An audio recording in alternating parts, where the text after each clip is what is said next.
Good morning. My name is Deb Anderson, and our Bible story for this morning is from Matthew 22, 1 through 14.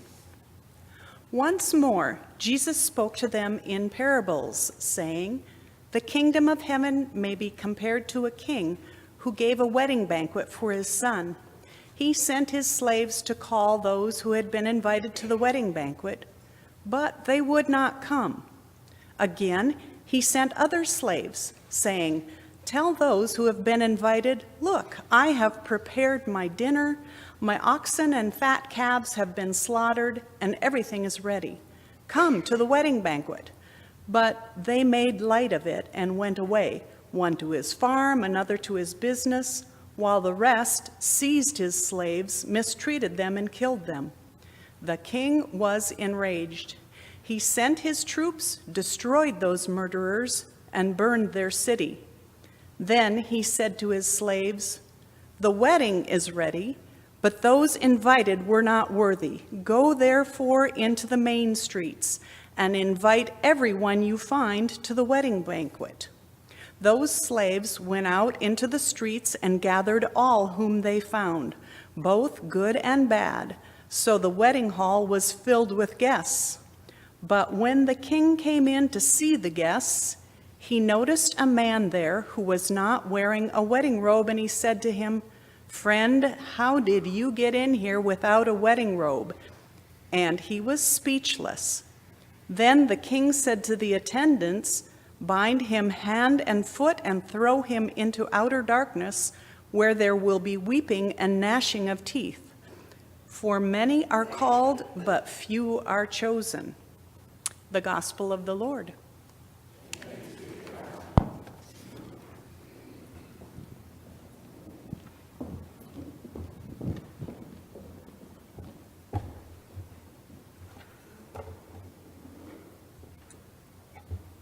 Good morning.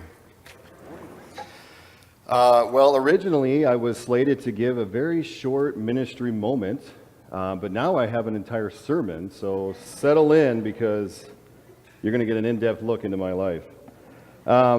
Actually, I think this is a good thing. Since I've started to help with services, I really haven't had a chance to sit and visit with all of you. And so I think this is a good time and an opportunity for me to share more about myself and my family. So I figured I would just kind of start from the beginning. I was actually born in Wilmer, Minnesota, but soon after, my family moved out to Gettysburg, South Dakota, which is a very small town about 60 miles north of Pierre, which is the capital of South Dakota. It's right in the middle of the state. So this was in the north central part of South Dakota. We were about 11 or 12 miles east of the Missouri River. So Highway 212 runs right through there. So if you've ever driven down Highway 212 to get to the Black Hills or something, you likely went through my hometown. My dad worked as a manager at a grain elevator. Actually, that was what brought us out to South Dakota, is he got a transfer from, he was working with PV Company in Raymond, Minnesota, and they transferred him out to Gettysburg. And my mom was a beautician for part of her working life, and then later on was a cook at the local nursing home. I do have a brother and a sister, and they're twins. They're 3 years older than myself, but I believe that they still fight like they're 14 years old to this day. So I found myself kind of in the middle of them quite frequently. I did grow up attending the Missouri Synod Lutheran Church. We attended church regularly, but I really wouldn't say that my faith was super strong when I was in high school. I did spend a lot of time with my dad in the outdoors, so it really wasn't a big surprise that after high school I went into to get a degree in wildlife and fisheries science from South Dakota State University in Brookings, South Dakota. After I got my bachelor's degree, I went to Montana State University in Bozeman, Montana to get a master's in fish and wildlife management. And right out of school, I was able to get a job with the Minnesota DNR, the Department of Natural Resources, working as a fisheries biologist down in the Twin Cities. And kind of basically ever since I had left high school, going all through college and sort of starting my career, I would say that my attendance at church was pretty spotty. In 2005, while I was in the cities, I met my wife, Mackenzie, and we got married in 2007. You'll hear a little bit more about that later. Around that same time, I accepted a transfer to Ortonville, Minnesota, still as a fisheries biologist, just in a different station. And it was finally there that Mackenzie and I started to look for a home church. Now, Mackenzie grew up in the Catholic Church, and as I said before, I grew up in the Missouri Synod Lutheran Church. And so just to make sure that we weren't picking sides with one family or the other, we decided to kind of go in a whole different direction, and we joined the ELCA Church in Millbank, South Dakota. We stayed in Nortonville until around 2009, when again I chased another job opportunity with, it was still with the DNR, but it's in Fergus Falls. And I thought that this was perfect, because her family is originally from Moorhead, so we were closer to her family. I love to fish, and we know that there's plenty of lakes for me to mess around on here in Lakes Country, and so I figured that this was definitely a win-win. So in Fergus Falls, I was still working for the DNR. I wasn't doing fisheries work, it was more invasive species work. And while there, Mackenzie found a job as a secretary at the Federated Church in Fergus Falls.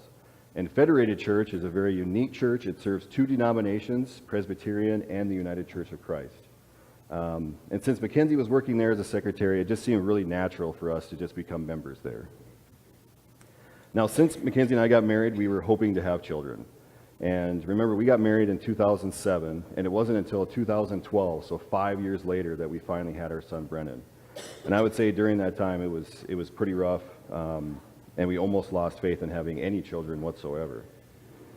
Shortly after Brennan was born in 2013, because I like to just move around, I guess, I took a promotion to come here to Detroit Lakes, and this time it was to kind of come back to the fisheries side of the DNR, working out at Dunlocks County Park at our office there on the shores of Lake Sally. Mackenzie works part-time at the Auditor Treasurer's office and with Becker County, so if you paid your taxes, you may have seen her there a time or two. And you also might see her working some part-time work at the front desk at the community center. And so I think it was in 2015 that we finally became members here at First Lutheran Church. So that brings us to today and the text that we just read. And just to add some background to where we're at sort of in the Bible story and in this Easter season, in Matthew 21, so the previous chapter, Jesus has ridden into Jerusalem on a donkey, so that's kind of a well-known story to everyone. And it follows with Jesus healing people in the temple. Then there's several interactions with Pharisees where they're trying to attempt to catch Jesus in lies and challenge him. So he begins to tell a number of parables, including the one that we heard today. So remember in the parable, Jesus is telling the story of a king who has prepared a wedding banquet for his son. I have also had a wedding banquet prepared for me, and luckily everybody showed up, so that was good. But in this case, the invited guests did not come.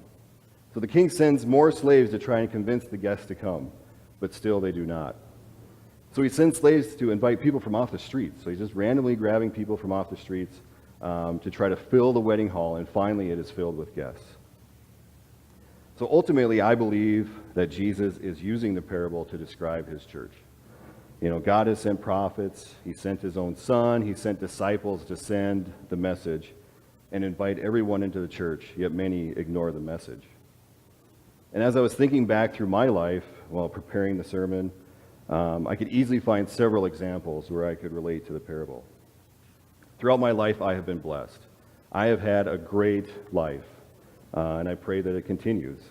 And so if you were hoping to hear some big aha moment from me or some big trial or tribulation or something that happened to me that sort of drew me closer to the church, as of right now, I really just don't have it.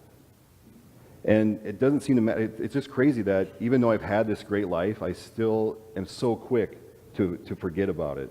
I can have a fight in my son with the morning trying to get his shoes on, and it'll just ruin my day. I can go to work and something can happen at work and it'll ruin my entire week. I can have a disagreement with my wife, and for some reason I'll sit there and hold a grudge for an entire month. And I really don't know why. It doesn't seem to be a rhyme or reason.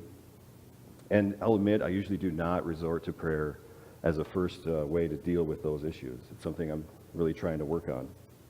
But it doesn't seem to matter because God's invitations always seem to be there to remind me to come back to him.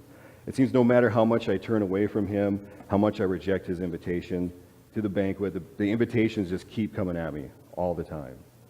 He continues to remind me that he is there. And sometimes it's something major, like when I was living in the Twin Cities and I happened to be at an establishment one night with some friends, and there was this gentle nudge of confidence that said, you should probably go meet that woman over there in the corner. And I swear, I have never asked or just gone up to anyone just out of the blue and asked them what their name was or what their phone number was.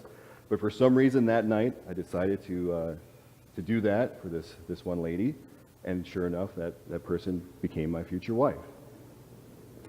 But lately, it seems like it's even the little things I've really been noticing. A couple weeks ago, we bought a couch, and I lined up one of my friends to help me move the couch. I figured it was just going to take two of us. It's not that big of a couch. But sure enough, that morning I got a text from another friend who I hadn't seen in 2 months. And he asked, "What are you doing today?" And I said, "Well, lucky me, I get to move a couch." He says, "Well, do you need any help?" And I thought, well, I don't know if I really need 3 people, but I haven't seen him in a while. It's free help. Yeah, sure. Come on over. You can help. And you know what? I needed all 3 of us to move that couch. I don't think there was any chance that couch was going to get into our house unless I had all 3 of those. And it's like, what are the odds that person who I hadn't seen in a couple months decided to contact me that day and see what I was up to? And so I really think it's the simple things that many of us overlook in our lives. And I don't believe they happen by chance or by destiny or fate. I've really come to believe that it's God working and guiding our lives.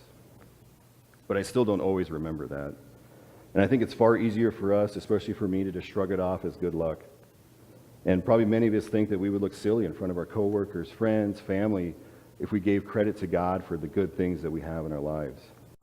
So many of us choose to decline the invitation that God keeps sending us. Believe me, I've had my fair shares of struggle with my faith, and will likely continue to have those struggles. Even just this morning, I got word today that one of my friend's wives is not doing very well in the hospital. And so it's during those tough times I'm going to probably really continue to struggle with my faith.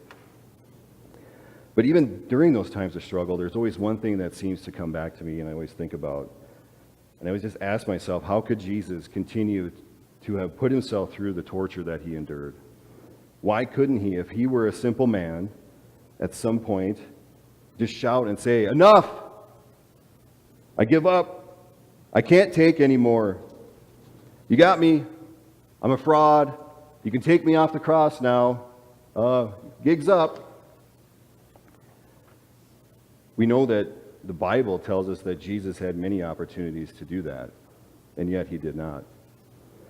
And it seems like as I think about that, my faith always seems to become restored and my life seems to become more centered. So as we get closer and closer to Easter and we start planning our big Easter meals, potato dumpling dinner is happening next week, so just another plug for that. But as you're starting to plan your big Easter meals, and you start inviting people to your house, I pray that you will remember the invitation to God's banquet. How many times have you been like me, second-guessing your faith and declining the invitation? I pray this Easter season we will all focus more on how God has blessed us and focus less on what we think we are missing in our lives. Maybe then it will not be so easy for us to turn down the invitation to his banquet. Amen.